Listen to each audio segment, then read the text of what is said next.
Hi, welcome to today's episode of Extreme Narcissism TV, The Inebriation Nation. Today's episode is about fidget spinners. This is just for fun, so just go with it. I purport that fidget spinners are occult energy accumulators. That the spinner of the fidget spinner is an unwitting participant in paying tribute to whatever the occult intentions or designs of the makers of the fidget spinner were. What do I mean by that? Okay, it's hypothetical and just for fun, right? Because obviously stuff isn't true. But this is the thinking and mindset of actual occultists, as many other YouTubers will purport, and as is supported in their videos of like occult objects are a part of our daily lives and we unwittingly use them and don't know it. Like a dollar bill, we pass a dollar bill and it has a pyramid and it has all kinds of meaning to other people. The people that made the dollar bill and said this is what's going to be on it. But to the layman on the street or the foreigner, they'll look at a dollar bill and they're like, yeah, what is all this weird shit? Right? It has to be decoded. But a fidget spinner, so let's say this, and I'll keep it like a loose story. So let's just say a lady has a kid who's an autistic and she sees the kid playing with a piece of garbage from her husband's work and she's like, this keeps this kid busy for hours, and when he loses it, he goes nuts. So the dad brings a bunch of home of ball-bearing things, whatever, and the kid plays with them. So then the mom says, I'm going to use this. Like, gives it to a couple of the other, autistic moms, whatever. And the kids like them. So then it just sits around and nobody likes the idea. But then there's some social engineering ideas and stuff like that. So they see this lady's, this mom's patent for the fidget spinner, this little triangle thing or whatever it is. So like, let's buy that. So then the Illuminati, let's just say whatever the fuck that is, the Illuminati Corporation buys the patent for the fidget spinner from the mom, and she's like, fuck, take it. It's okay, great, wee. And then gets pissed because she's not getting any money or whatever, which is usually the case. So then the Illuminati Corporation takes the fidget spinner thing and they do an occult ritual, and they say it would be a sigil type of magic with a K type of thing. So they do a sigil over, now the fidget spinner means this, and they do a magic spell. Whatever the ritual is, they light candles, they shoot kids in the head and fuck the holes, whatever they do, the Illuminatis. It's all about the fidget spinner, right? They drink goat blood, they dump buckets of blood on their head and stuff, and they fuck virgins, stuff like that. Wear guts as necklaces, and it's all about the fidget spinner. They do it on the supermoon and the Sabbath or whatever, right? And then they do all this, and they say the fidget spinner, now every time a kid spins a fidget spinner, he is paying tribute to Modoc and Baal, and it will give us power for our occult tasks in the year 2018. Because basically it's the agreed upon year 2017 for where I'm at. So, or no, actually it's 2018 now, but it was 2017. So you had fidget spinners come in for a year, and it was a quick fad, which everybody said anyway, right? Sell as many as you can. But the thing was, they're fucking everywhere. They were in gas stations and everything. And this isn't like rubber bands where you can just, there's a rubber band fad a couple years ago. People just threw up fucking rubber bands everywhere.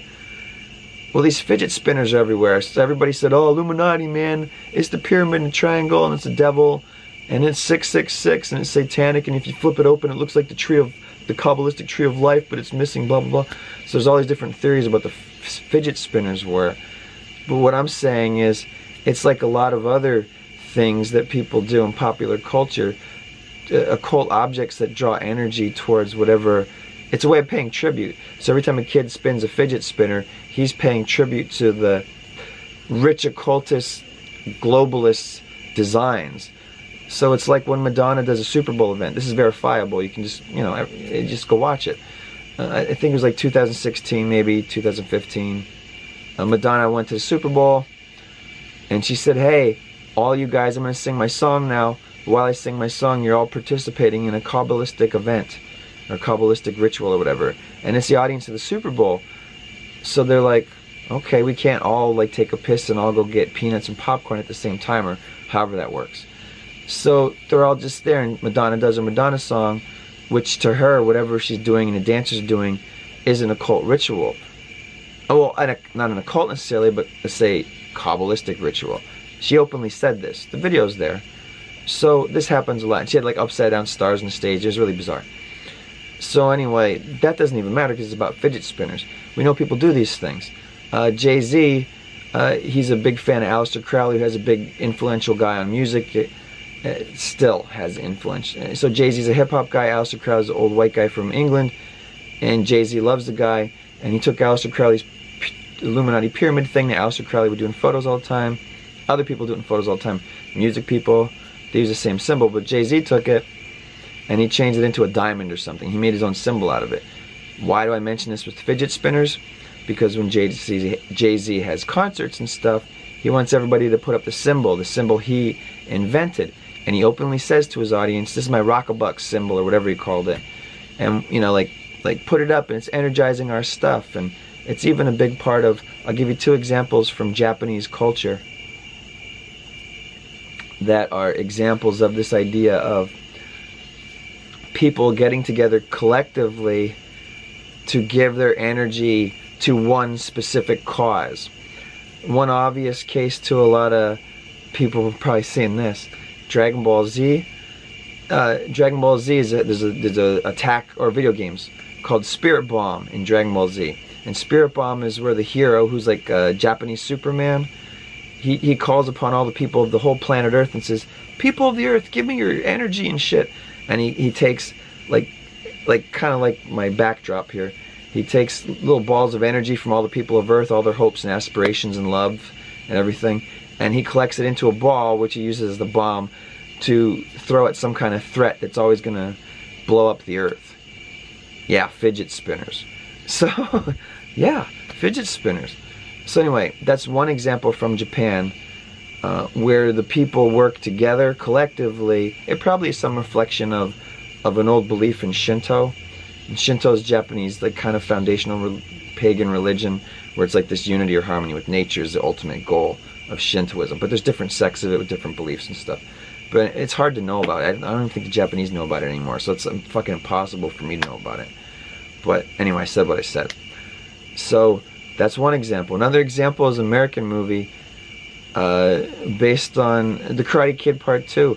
They're on Okinawa, and the Okinawans have these little things that they're rubbing back and forth. They're little drums, and when they slide their hands back and forth, it moves the paddles of the drums. So at the end, they want to give their support to Daniel-san because he's going to fight a guy who's trying to kill him.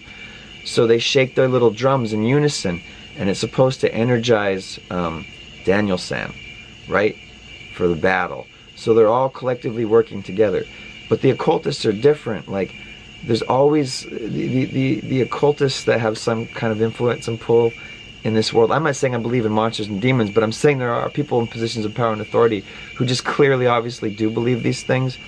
Because like I said, I'm little more than an advertising marketing guy. I did storyboards. I have backgrounds. I've seen, you know, weird stuff, had weird papers in my hands. I'm like, that's kind of weird goals for a whole network. Okay, you're only interested in this voice from this age range? That's weird. What's that mean?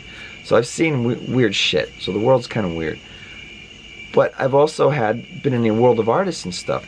And they'll believe weird occult stuff, like all being Aleister Crowley, and point out that the music that they listen to, like, here, David Bowie's talking about Crowley and the New Order of the Golden Dawn. I know this shit myself. But Led Zeppelin, they're horrible assholes. He bought Crowley's house. David Bowie dies, it burns down. There's all this weird tapestry of all this occult stuff. And fidget spinners fit perfectly into it. Because it's like a way, in New Year's Eve, you used to have those little shakers. Everyone goes, those have meaning. Those are people sort of getting together to sort of collectively give energy or tribute. When people prostrate in front of statues, when they rub beads, they do rosaries, they do penances, they bow before, you know, they look at Mecca and they do however many prostrations and things like this. A fidget spinner, every time you spin it, you're sort of an unwitting accomplice in an occult ritual. And whatever it means, you don't know. It doesn't matter. You've already agreed. That's the thing. It's I don't know if there's any revelation of the method for fidget spinners, and if you don't know what revelation of the method is, you can look it up. It doesn't matter.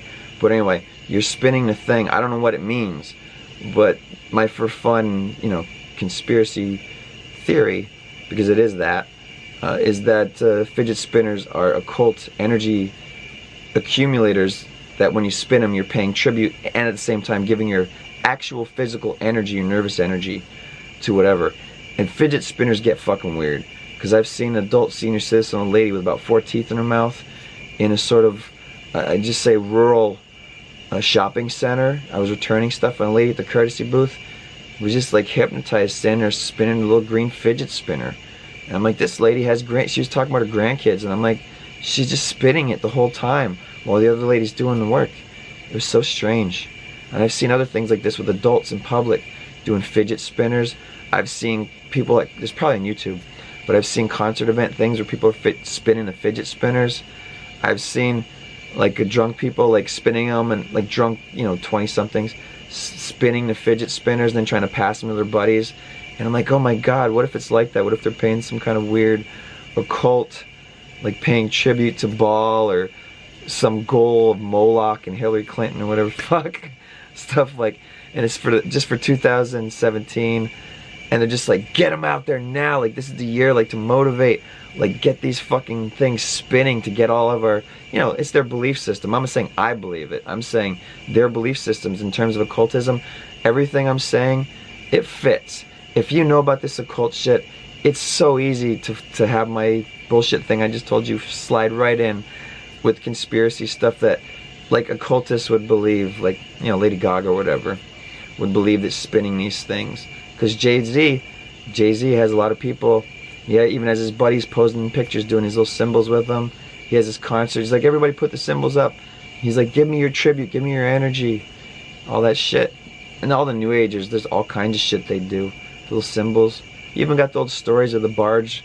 I mean, guys going into battle, and the bards would play music, like their battle music and shit, to like gear them up. That's not paying tribute. It's not the same as a fidget spinner. I guess that's a totally other thing. But anyway, fidget spinners, occult energy accumulators. I don't know, what do you think? To do what? What's the goal? What's the end? I don't know. It's whatever the sigil maker, if it's a sigil-like thing, it's whatever they decided. But the whole reason I'm doing this episode, went to the store, I see them on clearance everywhere. Like people just like fucking, you know, 5 for $1, whatever the fuck I saw. And I was like, oh, and the other fucked up thing I saw, they still make fidget cubes and stuff. And I saw one, it was a death cube. And I'm like, ah! It was Star Wars death cube. It was like in a little package or whatever the fuck. I didn't pick it up. But it was a little square cube, like some kind of weird little Saturn alien 2001 little fucking useless prize that the kid just plays with. It doesn't do anything. It's like little buttons. You know, it's like, whatever. And it was like a mini Death Star that you play with. And I was like, oh my God, this looks like a little piece of fucking manufactured Saturnalia. They're not even fucking hiding it. Of course, in red and black packaging. Right? Red and black. Red and black fidget spinners? I don't know, whatever the fuck. Anyway, I think that's it. There you go. Occult energy accumulator. Oh, one more thing. I remember when when this first started, I was at a social gathering, and there was a couple fidget spinners, and then the kids had them, and the kid was getting attention from the adults, because the adults started like, what is this? It doesn't do anything? And they're like, you know, pushing the buttons on the cube and on the spinners, and like, nobody could figure it out, but everybody was playing with the damn thing. And then I said, right away, I said, yeah, look at that little pyramid thing. It's probably paying tribute to Satan or whatever. Every time you spin it, you're like giving your energy to the devil. And I was joking, because I said shit like that. And everybody stopped playing with the fucking thing. The kids wouldn't touch it. There was a couple fidget spinners around. Everybody stopped spinning them. Maybe not right away, but it was like 5 minutes. And it was just it. Nobody touched them for the whole rest of the night after that. But, I don't know. I didn't mean to be a, you know, shitty diaper, but whatever. Yeah. What else can I say? That's it. That's episode.